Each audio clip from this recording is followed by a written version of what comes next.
Hello friends, welcome back to my channel beta classes. मैं सौरभ चौरसिया, आपका host और दोस्त। आज मैं एक नए टॉपिक के साथ हूँ। रीजनिंग के एक टॉपिक, काफ़ी कमेंट्स के बाद, काफ़ी लोगों के बोलने के बाद मैंने इस टॉपिक को तैयार किया है और इस टॉपिक का नाम है कैलेंडर, जो प्रत्येक परीक्षा में एक सवाल इससे रहता ही रहता है। कभी कभी दो सवाल भी इस टॉपिक से आते हैं।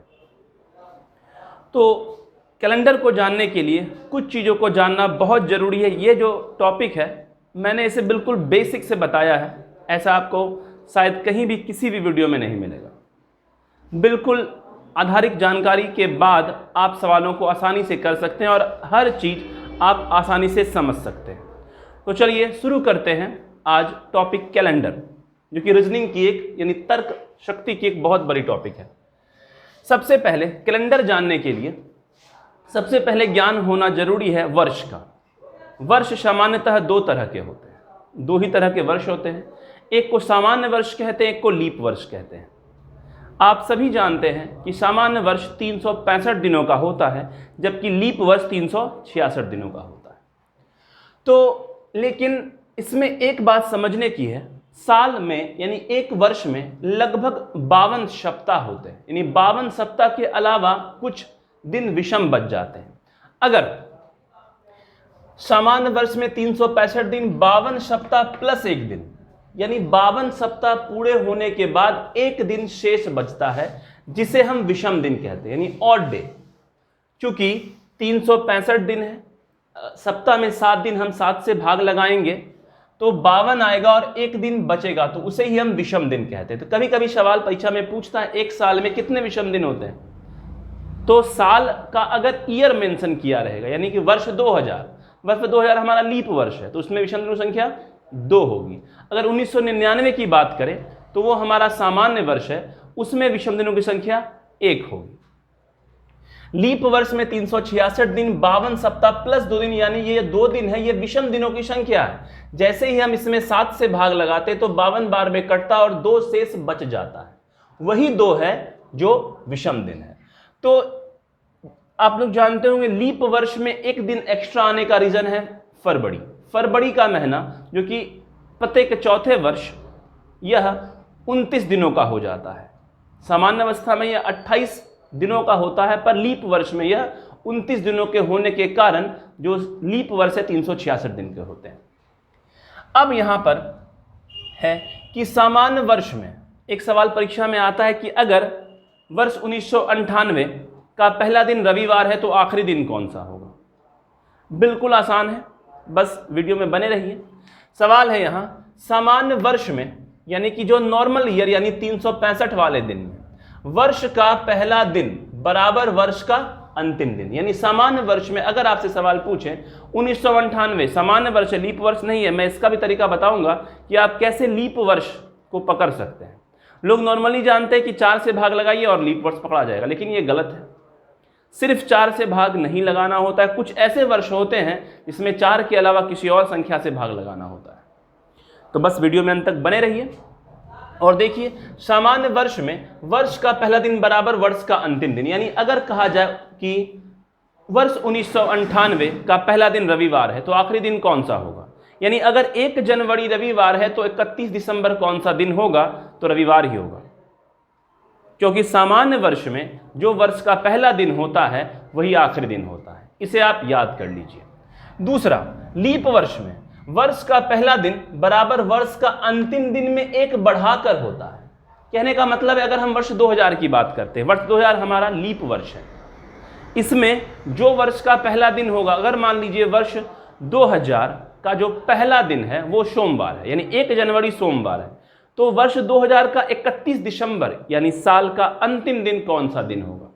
तो सामान्य वर्ष में तो सोमवार होता, लेकिन यह चूंकि लीप वर्ष है तो सोमवार जो दिन है हमारा पहला, उससे एक बढ़कर बोलना है। एक बढ़कर मतलब एक आगे, यानी वो मंगलवार का दिन होगा। यहां मैंने लिखा है लीप वर्ष में वर्ष का पहला दिन बराबर वर्ष का अंतिम दिन एक बढ़कर, यानी अंतिम दिन, यानी जो पहला दिन सोमवार है तो अंतिम दिन लीप वर्ष में मंगलवार होगा। इस तरह के सवाल परीक्षा में पूछे जाते हैं, जिसे अब आप आसानी से बना सकते हैं। आगे बढ़ते हैं। लीप वर्ष भी दो तरह का होता है। लीप वर्ष हम सामान्यतः क्या जानते हैं कि 4 से भाग लगाइए और लीप वर्ष मालूम हो जाएगा, लेकिन ऐसा नहीं है, सिर्फ 4 से भाग लगाना नहीं होता है। तो देखिए लीप वर्ष दो तरह का होता है, एक सामान्य लीप वर्ष, एक शताब्दी लीप वर्ष। अब हम पहले समझते हैं शताब्दी के बारे में। सामान्य लीप वर्ष कहने का मतलब है और शताब्दी लीप वर्ष कहने का मतलब, दोनों का मतलब हम समझाते हैं। सामान्य लीप वर्ष जैसे कि ऐसा लीप वर्ष जिसके अंतिम में डबल जीरो ना आए, कुछ ऐसे साल होते हैं जिसके अंतिम में डबल जीरो आता है, उसे शताब्दी वर्ष कहते हैं। शताब्दी का मतलब क्या? सेंचुरी, सेंचुरी में डबल जीरो लगता है। जैसे 100 वर्ष, 100 शताब्दी वर्ष है, 200 शताब्दी, 300 शताब्दी, 400 शताब्दी, 500, 600, 700, 800, 900, 1000, 1100, 1200, 1300, 1400, 1500, 1600, 1700, 1800, 1900, 2000, अब 2100, यानी जो 2000 वर्ष था वो हमारा शताब्दी वर्ष था। अब 100 सालों के बाद यानी 2100 जो वर्ष आएगा शताब्दी वर्ष हमारा वो होगा। तो सामान्य वर्ष, इसके अलावा जो भी वर्ष हैं सामान्य वर्ष में लीप वर्ष कैसे? तो मान लेते हैं जो वर्ष 1996, 1996 यह लीप वर्ष है, पर कौन सा? सामान्य लीप वर्ष। इस सामान्य लीप वर्ष को ज्ञात करने के लिए, जिसके अंतिम में डबल जीरो आपको नहीं दिखता है, इसमें 4 से भाग लगाना होता है। यानी सामान्य लीप वर्ष, यानी अगर आप जैसे ही आपको पूछा जाए यह लीप वर्ष है या नहीं, सबसे पहले आपकी नजर जानी चाहिए उसके अंतिम में जीरो है या नहीं। एक है तो कोई फर्क नहीं पड़ता, लेकिन अगर डबल जीरो है तो आपको उसमें 4 से भाग नहीं लगाना है। इसमें एक भी जीरो नहीं है, अगर एक जीरो होता भी, मान लीजिए 1990, इन दोनों की तुलना करते हैं, यह है सामान्य। अब देखते हैं ये दोनों में से कौन लीप वर्ष है। तो लीप वर्ष ज्ञात करने के लिए हमें सामान्य लीप वर्ष में 4 से भाग लगाना होता है। इसमें हम 4 से भाग लगाएंगे। जैसे ही 4 से भाग लगाने का मतलब होता है आपको सारी संख्याओं में 4 से भाग नहीं लगाना है, आखिर की बस 2 संख्या में 4 से भाग लगाना है। तो जैसे ही आप 4 से लगाइएगा भाग, देखिए 96 है, 24 बार में कट गया, यानी ये लीप वर्ष है। लेकिन इसमें अंतिम में 90 है जो कि 4 से नहीं विभाजित है, यानी ये लीप वर्ष नहीं है। लेकिन अगर किसी साल के अंत में डबल जीरो आए या ट्रिपल जीरो आए, जैसे एक साल का इस्तेमाल करते हैं हम वर्ष 2000, एक और इस्तेमाल करते हैं 1900 और 2000। अब देखिए इसके अंतिम में 2 जीरो है, इसके अंतिम में 3 जीरो है, कम से कम 2 जीरो तो होने चाहिए, 2 जीरो होने चाहिए। जैसे ही आपको 2 जीरो मिले इसे ही शताब्दी वर्ष कहते हैं। अंतिम में 2 जीरो, इसके पहले 1800 शताब्दी वर्ष होगा, इसके आगे मतलब इसके आने वाले साल में जो भविष्य में आएगा 2100 शताब्दी वर्ष होगा। तो इसमें 4 से भाग लगा करके अगर आप देखिएगा तो सारी संख्याएं 4 से कट रही हैं, लेकिन सभी लीप वर्ष नहीं है। इसको देखने के लिए आपको इस शताब्दी लीप वर्ष को चेक करने के लिए आपको 400 से भाग लगाना होता है। जी हाँ, 400 से भाग लगाना होता है। देखिए 400 से भाग लग गया, यानी यही है शताब्दी लीप वर्ष। 400 से लगाइए, इसमें भाग नहीं लगेगा, ये लीप वर्ष नहीं है, नहीं लगेगा, नहीं लगेगा। जो आगे जो भविष्य में जो आने वाला है, जो शताब्दी लीप वर्ष होगा हमारे पास, वो 2400 आएगा, जिसको देखने के लिए हम में से कोई भी जिंदा नहीं होगा। हम तो यही नहीं देख पाएंगे हम लोग, तो इसकी तो दूर की बात है। तो ये 2400 हमारा आने वाला शताब्दी वर्ष है। इसके पहले कौन कौन से शताब्दी वर्ष हुए होंगे जो लीप वर्ष होंगे? तो 1600, 400 से कटता है, 1200, 800 और 400, ये शताब्दी वर्ष हैं और 400 से कटते हैं। तो ये हुआ आप लीप वर्ष को कैसे चेक कर सकते हैं।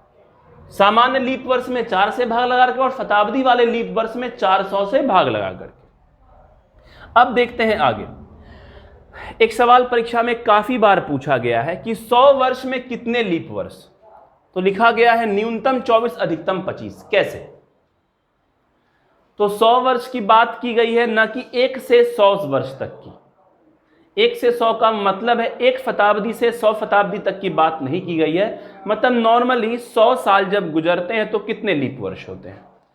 तो देखिए 100 वर्ष की बात अगर है तो 100 वर्ष में न्यूनतम 24 अधिकतम 25 कैसे? हम 4 से अगर भाग लगाते हैं 100 में तो 25 बार में कटा, तो लगता है 25 लीप वर्ष होगा, लेकिन नहीं, सामान्य अवस्था में यह 24 होता है। यह 25 रेयर केस में होता है। कैसे होता है जानते हैं। अगर शताब्दी वर्ष लीप वर्ष है, कहने का मतलब है, अगर देखिए यहां एक उदाहरण के तौर पर देखिए, अगर शताब्दी वर्ष लीप वर्ष है तो 100 वर्ष में 25 लीप वर्ष होता है। ऐसे नॉर्मली कितना होता है? 24 ही लीप वर्ष होता है। लेकिन अगर शताब्दी वर्ष लीप वर्ष है तो 100 वर्ष में 25 लीप वर्ष। अभी आप यहां कंफ्यूज हो रहे होंगे, हम इसे क्लियर करते हैं। शताब्दी वर्ष तो आप जानते हैं, यानी शताब्दी वर्ष कौन सा होना चाहिए? लीप वर्ष होना चाहिए। अभी मैंने बताया कि अभी तक में शताब्दी वर्ष कौन कौन से आ चुके हैं। तो पहला 400, 800, 1200, 1600 और 2000, इतने ही शताब्दी वर्ष हैं जो लीप वर्ष भी हैं। ठीक है, अब देखिए, यानी अगर 1 से 100 साल में इनमें से कोई आ गया, 400 आ गया, 800 आ गया, 1200, 1600 या 2000, तो ही उस कंडीशन में 100 साल में 25 लीप वर्ष होंगे, अन्यथा नहीं होंगे। इसे एक उदाहरण से समझते हैं। 1 से 100 तक, यानी पहली शताब्दी, पहली ईस्वी से लेकर के 100 ईस्वी, यानी पहले वर्ष से लेकर 100 साल तक कितने लीप वर्ष? 24। कारण क्यों? देखिए, जो 100 है यह 4 से कट रहा है, लेकिन ये लीप वर्ष नहीं है। कारण है ये शताब्दी वर्ष है, अंतिम में डबल जीरो है, तो इसको चेक करने के लिए हमें 400 से भाग लगाना होगा। जैसे ही हम 400 से भाग लगाएंगे ये नहीं कटेगा। इसका मतलब ये जो वर्ष है ये लीप वर्ष नहीं है। 301 से 400 तक कितने लीप वर्ष? 25। कारण, इसका रीजन है कि 301 से लेकर के जो 400 तक हैं, ये 400 ये शताब्दी वर्ष है और लीप वर्ष, यानी अंतिम में डबल जीरो है और ये 400 से कटता भी है, यानी ये लीप वर्ष है, ये 100 लीप वर्ष नहीं था, 400 लीप वर्ष है। इसीलिए इसमें कितने लीप वर्ष आए? 25। अब जो हमारे एग्जाम में सवाल पूछा गया था, 1 ईस्वी से लेके 400 वर्ष में कितने लीप वर्ष होंगे, तो चलिए समझते हैं। अगर हम 1 से लेकर के 100 तक की बात करें तो ये शताब्दी वर्ष है, लेकिन ये लीप वर्ष नहीं, जो कि ये 400 से नहीं कट रहा, तो इसमें कितने होंगे? 24। अब 101 से लेकर के अगर हम 200 तक जाएं, अगला 100 साल का लॉट, ये भी शताब्दी वर्ष है, लेकिन ये 400 से नहीं कटा, इसलिए लीप वर्ष नहीं है, इसलिए इसमें कितने? 24। फिर 201 से लेकर के 300 तक, देखिए ये भी शताब्दी वर्ष है पर 400 से नहीं कटता, इसलिए इसमें भी 24। लेकिन जैसे ही हम 301 से 400 तक पहुंचते हैं, ये शताब्दी वर्ष है और लीप वर्ष भी है, तो इसमें कितने? 25। तो देखिए 1 से लेकर के 400 साल तक में 24, 24, 24 कितने वर्ष हो गए? 97 साल ऐसे आएंगे जो कि 1 से लेके 400 वर्ष में कितने लीप वर्ष होते हैं? 97 लीप वर्ष होते हैं। तो ये जो चीज मैंने अभी आपको बताई ये बिल्कुल बेसिक है। वीडियो को मैं ज़्यादा लंबा नहीं करूंगा, आगे अगली वाली वीडियो में मैं इसे आगे बढ़ाऊंगा। अगर आपको ये वीडियो अच्छा लगा तो इसे आप लाइक, शेयर और सब्सक्राइब करें। और वीडियो में यहाँ तक बने रहने के लिए आपका बहुत बहुत धन्यवाद। आपका दिन शुभ हो। जय हिंद, जय भारत।